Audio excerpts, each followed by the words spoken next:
Migrações no Brasil e no mundo. Tá certo?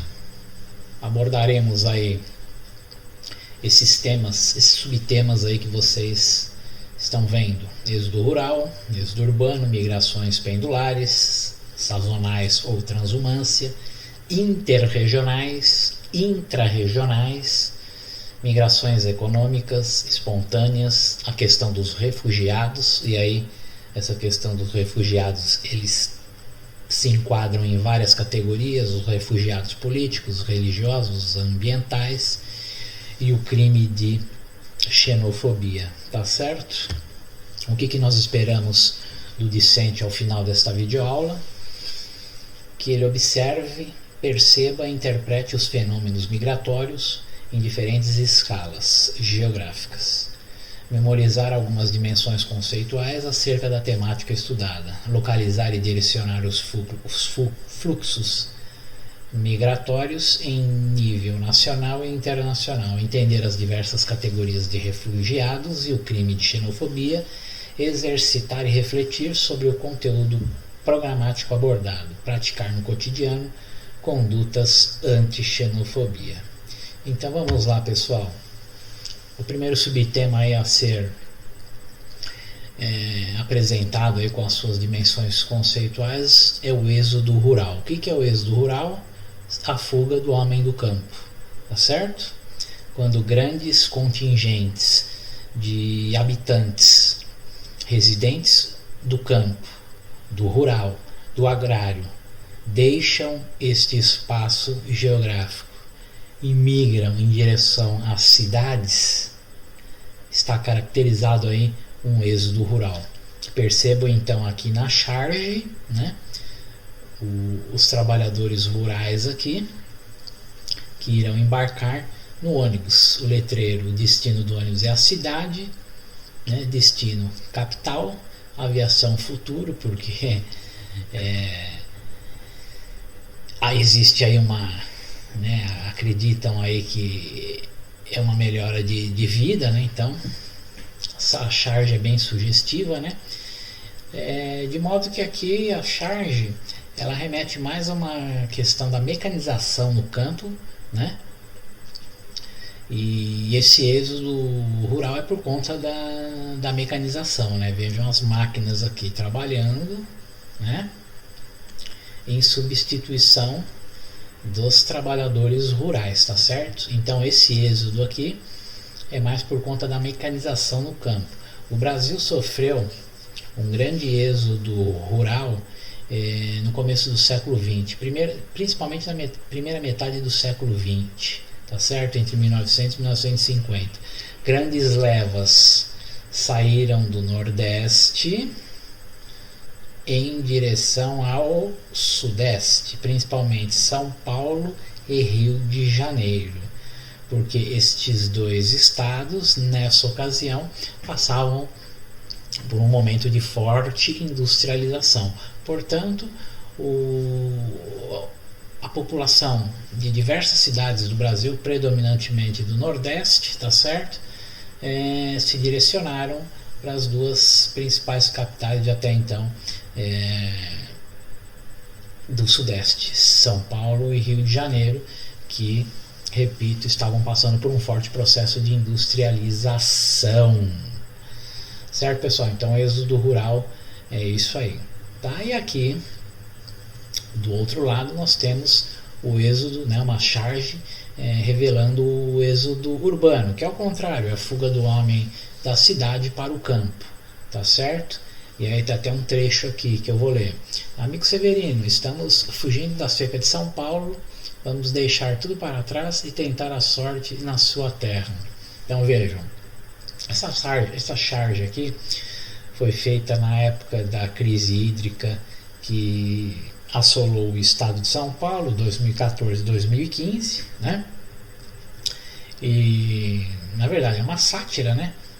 Porque o pessoal de São Paulo está se retirando para o Nordeste, que é um local seco também, mas na visão aqui dessa galera aqui, né, desse pessoal que está praticando o êxodo urbano, Eles acreditam que o sertão nordestino tenha mais água do que a cidade de São Paulo, tá certo? Porque vejam aqui o MASP de fundo, né, Avenida Paulista, tá certo? Cidade de São Paulo, MASP, Avenida Paulista, enfim. Então, êxodo urbano é a fuga em massa do morador, do habitante dos centros urbanos das grandes cidades para o interior. E o que é migração pendular, pessoal? Pendular. Pendular. Lembrar o pêndulo do relógio. Do cuco lá. Cuco, cuco. Lembrem. Vai e vem. Vai e vem. Vai e vem. Tic-tac. Tic-tac. O que é isso? Migração pendular é quando grandes contingentes de habitantes saem das suas cidades dormitórios e vão em direção a outro município, a outra cidade para trabalhar, tá certo? Vou dar um exemplo muito clássico disso. Esse pessoal que mora nas cidades dormitório no entorno da cidade de São Paulo, ou seja, na região metropolitana de São Paulo, tá certo? Ou Grande São Paulo. Mora em Mogi das Cruzes e trabalha no centro de São Paulo, na Praça da Sé. Então todo dia vai e vem, sai de Mogi, vem para a Praça da Sé e volta para Mogi. Pessoal que trabalha em Osasco, vai para a Avenida Paulista, trabalha o dia inteiro na Avenida Paulista e volta para Osasco. Então esse grande contingente, percebam aqui a imagem, né? Esse contingente de carros aqui, olhem o metrô aqui, tá certo? Basta perceber também os trens da CPTM que fazem as ligações com os municípios da região metropolitana de São Paulo, né? Vivem lotado, né? As ruas, as grandes ruas e avenidas, Marginais, Tietê e Pinheiros e as outras grandes avenidas vivem lotadas de carro. Essa é a migração pendular, ou seja, sai de um município, de uma região metropolitana para trabalhar em outro e retorna no final do dia, tá certo? Origem, destino, origem. Isso pode acontecer fora de regiões metropolitanas? Obviamente que sim, né? Essa migração pendular, tá certo? O que é migração intrarregional, pessoal? Intrarregional, intra significa dentro, tá certo? Então olha aqui um exemplo de migração intrarregional. Dentro da região norte, entre os estados do Amazonas e do Pará, ou vice-versa, do Pará para o Amazonas, tá certo? É uma migração que está ocorrendo dentro da região norte e uma migração interregional. Inter significa entre, então é uma migração que está ocorrendo entre regiões. Percebam aqui a migração que eu falei das grandes levas, dos grandes contingentes de nordestinos que afluíram para a região sul, saíram do Nordeste em direção ao Sudeste do país na primeira metade do século XX, é caracterizada como uma migração interregional, porque saíram do Nordeste e vieram para o Sudeste, tá certo? Aqui nós temos outros exemplos de migrações interregionais. Aqui nós temos um exemplo. Saiu do Piauí, região Nordeste, e foi para o Pará, região Norte. Então uma migração interregional, ou seja, entre regiões. Tá certo, pessoal? E o que é então uma migração sazonal ou transumância? Nada mais é que aquele trabalhador que se desloca, geralmente por questões de trabalho, questões profissionais, por no máximo um ano, e que vai trabalhar por um certo período, né? Vai trabalhar por um certo período. Esse certo período geralmente é um período de produção, é um período, por isso que é sazonal, né? Por isso que se chama sazonal, porque acontece dentro de um período de tempo e espaço, tá certo? Tempo e espaço. Trabalhadores no corte de cana, 6 meses, acabou o corte da cana, volta para sua cidade natal. Colheita de café, a mesma coisa. Colheita da uva, a mesma coisa. É caracterizado uma migração sazonal ou transumância, tá certo? Na indústria, por exemplo, produtos sazonais, panetone, Uma empresa que produz panetone, começa a produzir panetone em julho e vai até dezembro. Esses trabalhadores são recrutados numa determinada região do país, determinado estado do país, determinada cidade do país, vão para aquela empresa, trabalham 6 meses e depois retornam às suas cidades de origens. Tá certo? Isso é uma migração sazonal ou transumância. Beleza, galera? E aí nós temos também a questão da migração espontânea, né? Migração espontânea é aquele cidadão que sempre teve desejo de mudar para uma outra cidade, bota a sua maleta nas costas, pega o seu cajado e sai para o mundo. Quero ir morar lá. Simples, não tem nenhum motivo. O único motivo aparente é o espontâneo. Me deu 5 minutos, eu quero ir morar no Rio de Janeiro.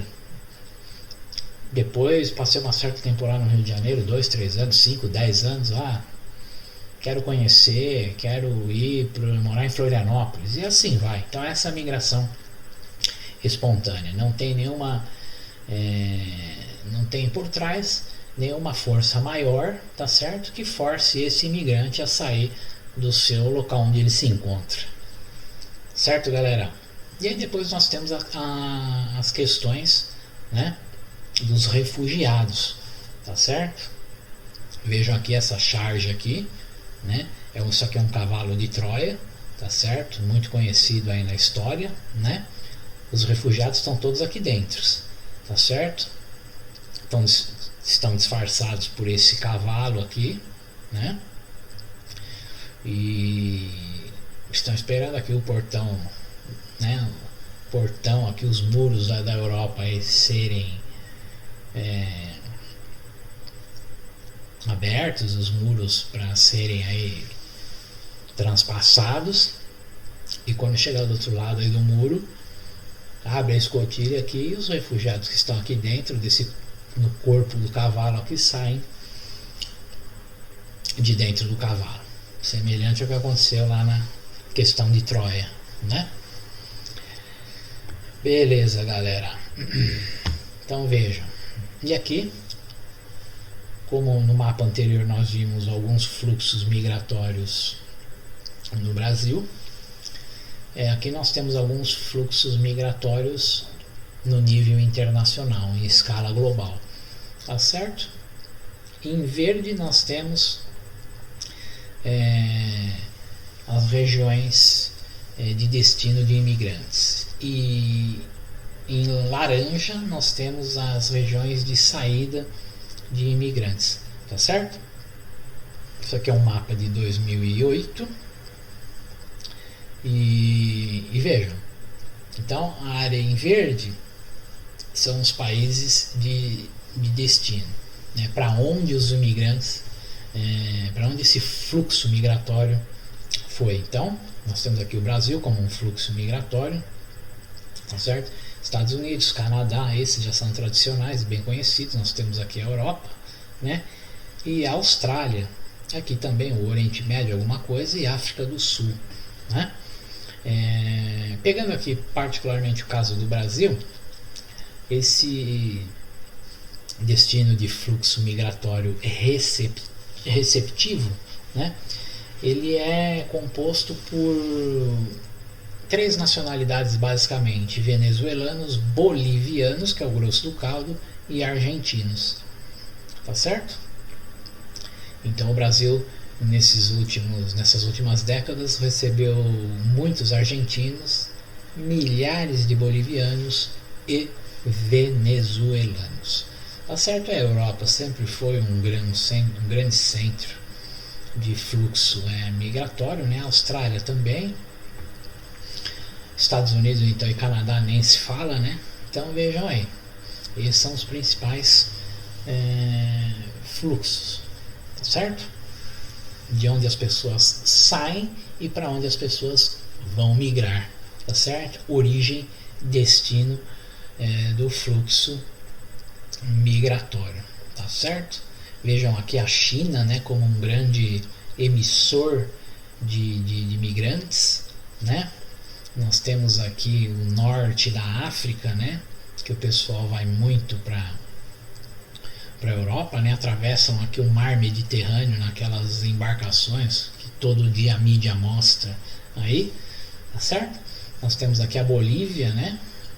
Um grande emissor de imigrantes, né? O México também, os mexicanos, toda aqui essa região da América Central, e Peru, Equador, Colômbia, Bolívia, né?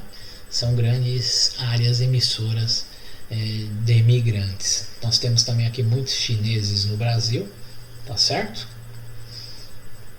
E basicamente é isso. Você perceba uma coisa aqui, ó. O fluxo migratório da China não está vindo para o Brasil, mas nós temos uma grande quantidade de chineses aqui no Brasil, tá certo? Então esse fluxo migratório aqui China-Brasil não está representado nesse mapa. Talvez seja por uma questão do ano aqui de 2008, tá certo? Mas em 2008 acredito eu que já tinha bastante fluxo de chineses para o Brasil, certo, galera? Então esses são as principais rotas migratórias de contingente humano aí em nível internacional. E aí a questão dos refugiados, né? A questão dos refugiados, nós temos diversas subcategorias. Nós temos essa primeira charge aqui, quer revelar, quer demonstrar os refugiados políticos, né? Aqueles que por algum motivo de perseguição política, de pensar contra algum regime, eles são perseguidos e ameaçados de morte em seus países. Então os refugiados políticos, e aí eles vão buscar refúgio, vão buscar asilo, vão buscar apoio em outras nações, tá certo? A África tem muito refugiado político, por isso que eles vão muito em direção à Europa. E aqui, essa outra charge aqui, nós temos uma revelação de refugiado religioso, né? Que nada mais é do que perseguição por religiões, né?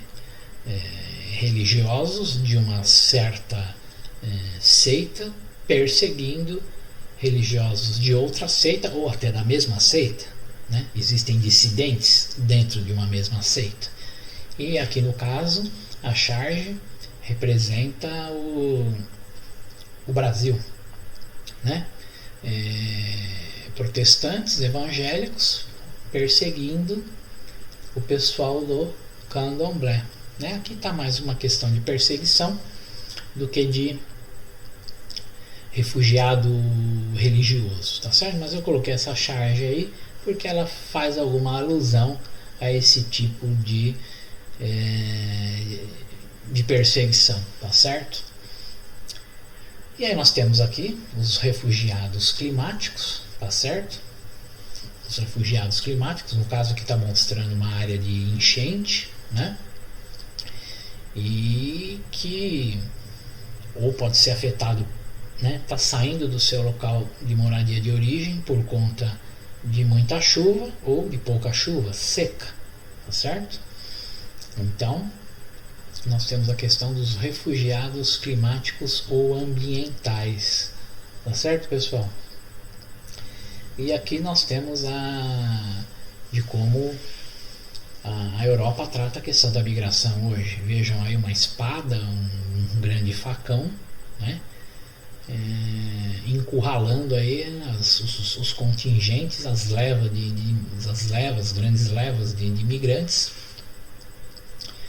que atravessam aí, que tentam entrar na Europa via mar Mediterrâneo. Apenas citando um exemplo, existem outras portas de entrada, sim, mas a grande porta de entrada e o grande fluxo, o volume, a grande quantidade de imigrantes que tentam entrar na Europa é via Mediterrâneo, sul da Espanha e sul da Itália, especificamente a cidade de Lampedusa. E aí aquelas imagens que vocês veem todo dia na mídia aí, barcos imensos com centenas de negros africanos, muitos caem na água, morrem, enfim, aquela tragédia, né? E chegam na Europa, recebem esse tratamento aí. É engraçado uma coisa, que a Europa, principalmente na segunda metade do século XIX e na primeira metade do século XX, ela foi uma grande emissora de imigrantes mundo afora, por conta das guerras, fome, nazifascismo, perseguição, tá certo? Nós tivemos aí a Europa com milhares de refugiados políticos, vítimas do nazifascismo, por exemplo, certo? E esses migrantes se espalharam pelo mundo afora, vieram para o Brasil também, e aí esse mundo afora, esses países os receberam, né? Receberam esses refugiados europeus, receberam de braços abertos, e hoje a Europa fecha suas portas para as questões migratórias e de refugiados de nível global. Então é uma grande sem-vergonhice, uma grande inconsequência, tá certo? Né? Porque eles foram recebidos de braços abertos anteriormente e agora se fecham, né? Para se pensar isso, viu, galera? E isso é um crime de xenofobia, tá certo? Isso é um crime de xenofobia. Países se fechando contra a imigração, certo? Então basicamente é isso, galera. Deixa eu dar uma olhada aqui se eu não esqueci de alguma coisa. Então, o que é xenofobia? Só para finalizar, xenofobia é o crime contra a imigração, tá certo? Contra a imigração, discriminação, enfim, você é contra, você não quer migrante no seu país, tá certo? E aí provoca maus tratos, provoca xingamentos, agressões verbais, físicas, piadinhas na internet, coisas do tipo. Então isso é o crime de xenofobia. Crime de xenofobia é o crime contra a imigração e contra a nacionalidade desses migrantes. Tá certo, galera? Chegou a hora da atividade. Basta ler aí. O que eu falei é suficiente para responder essas questões de verdadeiro ou falso e essa questão aqui de múltipla escolha, ou seja, de alternativas. Basta lembrar do que eu comentei aqui. Tem esses textos aqui de apoio, tá certo? E observar esses slides aí que já são suficientes para resolução dessas 5 questões. Beleza? Beleza, galera? Um forte abraço e até a próxima. Tchau! Uau, uau, uau!